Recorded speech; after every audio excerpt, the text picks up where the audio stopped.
लेकिन अब जो खबर हम आपको दिखाने जा रहे हैं वहां पर हमारा खुद का सच से सामना हो गया। सूबे में कोरोना का संक्रमण खतरनाक स्तर पर है। सरकार हर स्तर पर तैयारी मुकम्मल होने का दावा भी कर रही है, सिस्टम भी हाँ में हाँ मिला देता है। लेकिन जब इस सिस्टम को देखने और समझने के लिए स्वास्थ्य मंत्री पहुंचते हैं तो सब कुछ दावों के उलट होता है, क्योंकि यह मंत्री जी का औचक निरीक्षण था जिसमें हर दावे टाई टाई फिस होते दिख रहे थे। सदर अस्पताल में मंत्री जी पहुंचे तो हर नजर उन पर टिकी भी थी, मानो सवाल कर रही हूं, और उन सब के बीच एक पीड़ित परिवार का रुदन क्रंदन और ये सबको निरुत्तर कर रहा था। इस परिवार ने बेड के अभाव में अपने परिजन को खोया था। मंत्री जी के पास भी जवाब नहीं था, शायद इसलिए पीपीई किट और फेस शील्ड लगाकर सवालों की बौछार से थोड़ा बचते हुए पीड़ित परिवार से नजरें चुराने की वो असफल कोशिश करते नजर आए। इस सच्चाई से आपको रूबरू होना भी जरूरी है। यह सवाल सिर्फ मंत्री जी पर नहीं है, उस परिवार के एक आंसू ने हमसे भी सवाल किया और हमारे पास भी उसका जवाब नहीं था। आज मंत्री जी का भी और इस मीडिया का भी सच से सामना हो गया। देखिए ये रिपोर्ट। मंत्री पन्ना गुप्ता का सच से सामना। सदर अस्पताल के कोविड वार्ड का किया औचक निरीक्षण, लेकिन मंत्री जी के सामने एक परिवार हुआ आक्रोशित। परिजन की मौत से परिवार था गुस्से में। मीडिया को भी इस परिवार ने नहीं छोड़ा। सर झुकाए सबने सुनी इस परिवार की डांट। इस परिवार ने मीडिया का भी करवा दिया सच से सामना।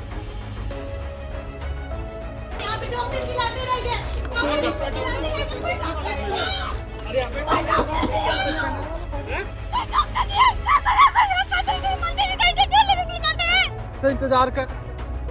आधा घंटे 1 घंटे से एम्बुलेंस लेके कलेक्टर को बुला रहे हैं।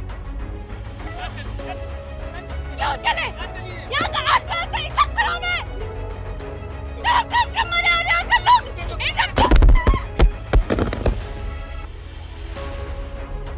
ये तस्वीर रांची के सदर अस्पताल की।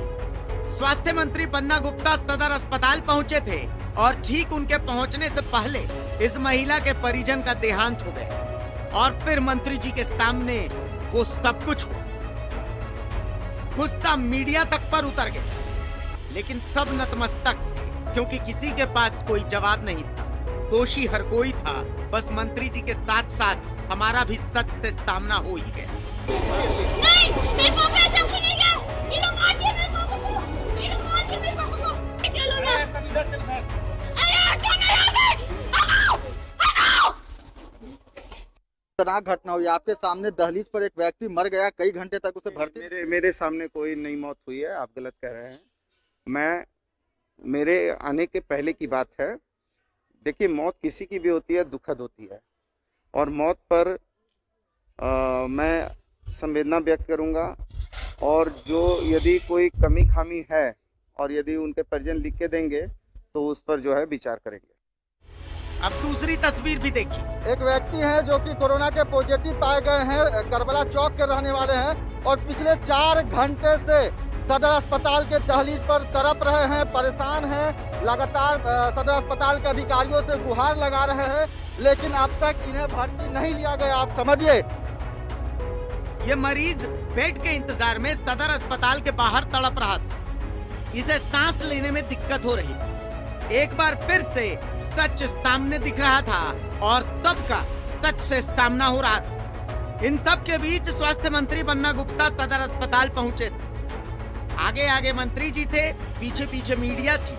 अचानक मंत्री जी रुके, मरीजों को दिए जाने वाले खाने को चखा, देखा सब ठीक है, फिर पीपीई किट पहनी और कोविड वार्ड का औचक निरीक्षण करने लगे। मरीजों से बात की, व्यवस्थाओं का जायजा लिया। हमें भी लगा मंत्री हो तो ऐसा। हम अपने सहकर्मी के मनोबल को बढ़ाने आए हैं, उनको प्रोत्साहित करने आए हैं, ताकि जो हमारा ये योद्धा है ये मजबूती से काम करे और बिना डरे बिना सहमे काम करे, क्योंकि हम लोगों ने जो शपथ ली है उस शपथ के हिसाब से, चाहे मैं हूं, चाहे हमारा डॉक्टर है, चाहे मेडिकल के स्टाफ है, सबने शपथ ली है कि सेवा करनी है और बिना डरे बिना झिझके। तो मैं आया हूं देखने के लिए कुछ मरीज तो ऐसे थे जिनको हटाने की ज़रूरत है, जो ठीक हो चुके हैं, भगवान की कृपा है उन पे, और वो जल्दी अपने घर को चले जाएं, आईसीयू में जगह खाली हो। अब इस जज्बे के लिए मंत्री जी की तारीफ हमने की और करनी भी चाहिए, लेकिन इन अव्यवस्थाओं पर खरी खोटी भी मंत्री जी आपको ही सुननी पड़ेगी। परिजनों का गुस्सा गैर वाजिब नहीं था। खैर, आपकी बात भी सही है, कोरोना अप्रत्याशित, लेकिन सवाल ये है कि हमारी तैयारी क्या थी। बेड तो बढ़ा दिए, पर वो बेड मिलेंगे कैसे, इसका फॉर्मूला भी स्वास्थ्य मंत्री बन्ना गुप्ता ने बताया। कहा ना कि बहुत सारे, मैंने कहा ना आपको कि बहुत सारे एसिम्टोमेटिक, माइल्ड सिम्टोमेटिक लोग भी भर्ती हैं, उनको होम क्वारंटाइन करने की ज़रूरत है। जब ऑब्वियस है वो होम क्वारंटाइन होंगे तो कुछ बेड खाली होंगे, कुछ जो है हमारा आईसीयू में जो लोग ठीक हो गए हैं, जिनको हम डिस्चार्ज कर सकते हैं, वो घर को जाएंगे, और जो लोग यदि वहाँ से थोड़ा स्वास्थ्य लाभ करके बेहतर स्थिति में हैं तो उनको जो है कि फिर दूसरे जगह उनको ट्रांसफ़र करेंगे। तो इस तरह का अभी डीसी को भी हमने कहा है, डीसी साहब भी आए हुए हैं, एसडीओ साहब भी आए हैं, और सिविल सर्जन सारे लोग लगे हैं व्यवस्था में सुधार की। ये कोरोना का काल ऐसा है जैसा पूरे विश्व ने आज तक नहीं देखा। सदर अस्पताल की घटना ने सत्ता से लेकर मीडिया तक सबको आईना दिखा दिया, लेकिन इस जंग को हमें मिलकर ही जीतना होगा। हमारे पास सरकार और प्रशासन के सहयोग करने के अलावा और कोई उपाय बचा भी नहीं, और इस जंग को जीतने के लिए हमें करना भी यही होगा। रांची से न्यूज़ 11 भारत के लिए सत्यव्रत किरण की रिपोर्ट। चलो ना। अरे हटो ना यहाँ से। हटाओ, हटाओ।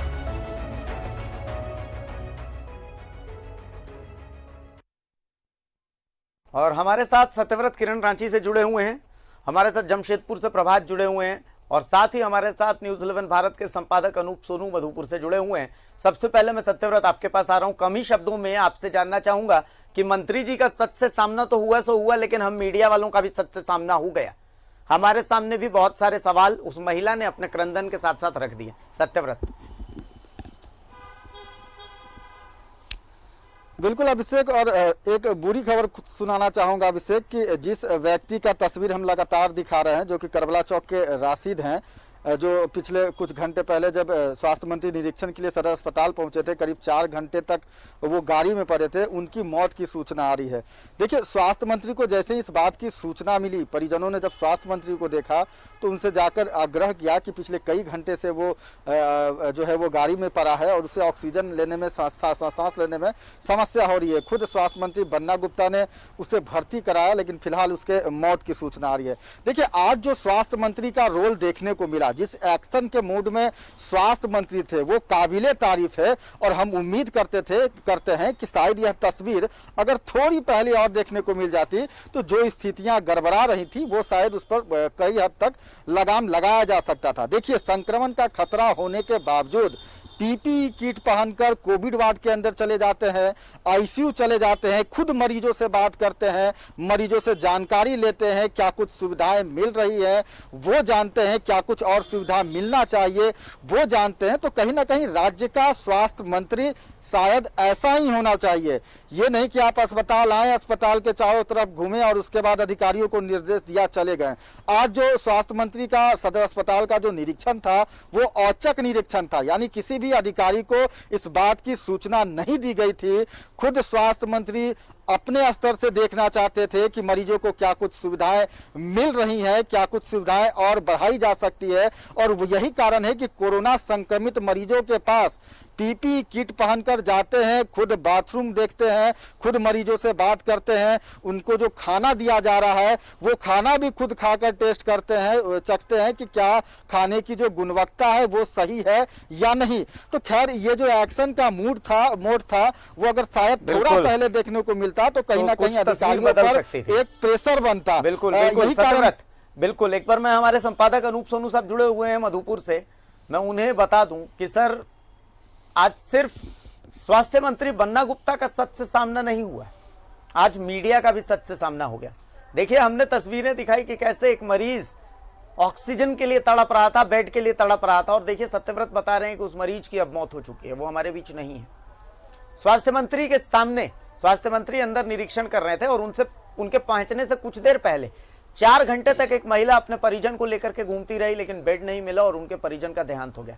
स्वास्थ्य मंत्री के सामने उन्होंने स्वास्थ्य मंत्री को भी कोसा और हम मीडिया वालों को भी कोसा कि आप सिर्फ स्वास्थ्य मंत्री का इंटरव्यू करते रहिए, सच्चाई मत दिखाइए।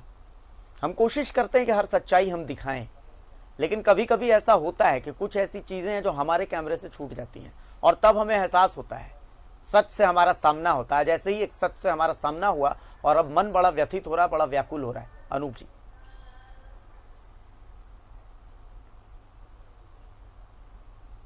और ये सच कड़वा है।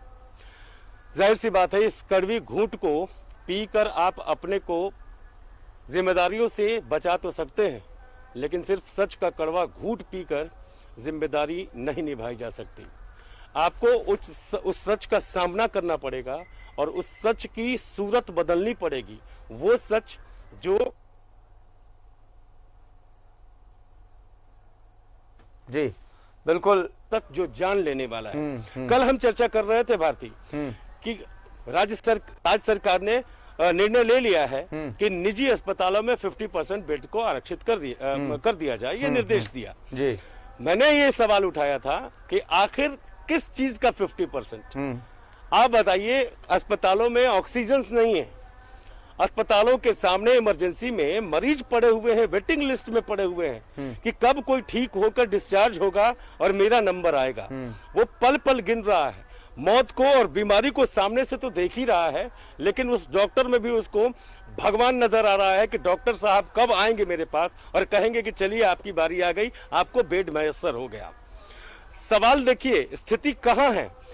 जहां तक आपने कहा कि हम मंत्री का इंटरव्यू दिखाते हैं, तो ठीक है, जो फरियादी है, जो पीड़ित है, उसको ये चीज नागवार गुजरेगी, लेकिन जब तक हम मंत्री से पूछेंगे नहीं, जब तक हम मंत्री को टटोलेंगे नहीं, जब तक हम मंत्री तक उनकी आवाज, उन जैसे सैकड़ों की आवाज पहुंचाएंगे नहीं, तब तक व्यवस्था कैसे बदलेगी। कुछ व्यवस्थाएं बदली हैं, कल से लेकर आज तक में न्यूज़ 11 भारत की कई खबरों का असर हुआ है, कई अस्पतालों की सूरत बदलनी शुरू हो गई है। ठीक है, कुछ लोग इलाज से वंचित रह गए और दम तोड़ गए।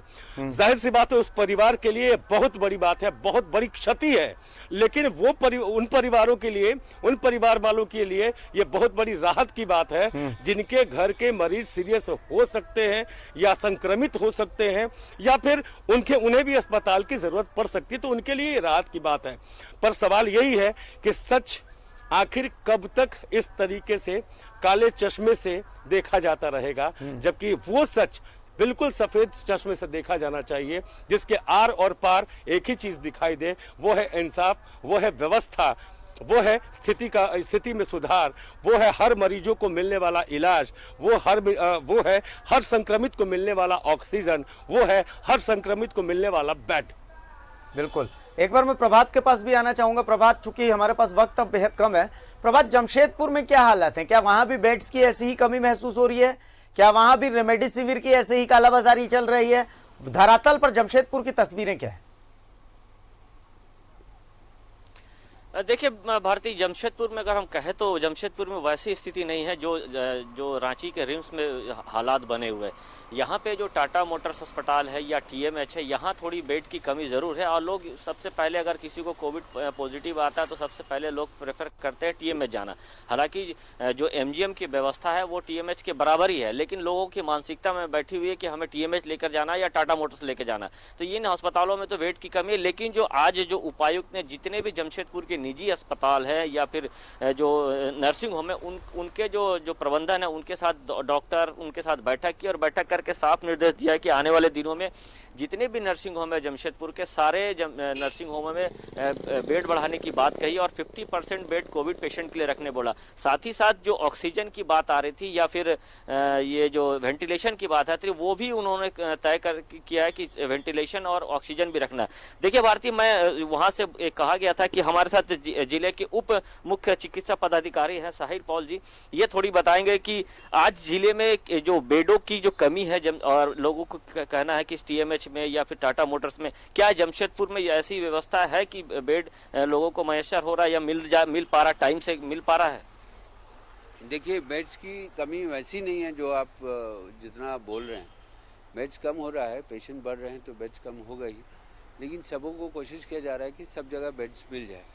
टीएमएच हुआ, टीएमएल हुआ या एमजीएम हुआ या और भी जो हॉस्पिटल्स हैं, जो प्राइवेट हॉस्पिटल्स, उसमें सफिशिएंट बेड्स हैं, बेड्स मिल जाएंगे और ऑक्सीजन बेड्स भी हैं सब जगह, ताकि उसको हम लोग पेशेंट को अच्छे से हम लोग उसको केयर कर सके। तो बेड्स है हमारे पास, और कमी तो अगर ज़्यादा संख्या होगी, बेड्स जितने हैं उससे ज़्यादा संख्या हो जाएगी, तो जाहिर है कि बेड्स की कमी होगी, लेकिन इस वक्त बेड्स की कमी नहीं है। जी मान लीजिए अगर बेड की कमी होती है उसके लिए क्या व्यवस्था? बेड की बेड्स कमी के लिए आज ही एक हम लोगों ने उपायुक्त की अध्यक्षता में एक मीटिंग हुई थी, जिसमें सारे जो प्राइवेट हॉस्पिटल्स हैं उनको जो स्वास्थ्य सचिव की जो लेटर के आधार पे कि 50% आपको हम लोगों को शेयर करना है, तो सभी को कितने बेड्स हैं उसमें डिनोट कर दिया गया, और उस बेड्स में सारे तकरीबन ऑक्सीजन बेड्स और आईसीयूज चलिए, तो कुल मिलाकर के बेड की कमी जमशेदपुर में तो नहीं रहने वाली है प्रभात।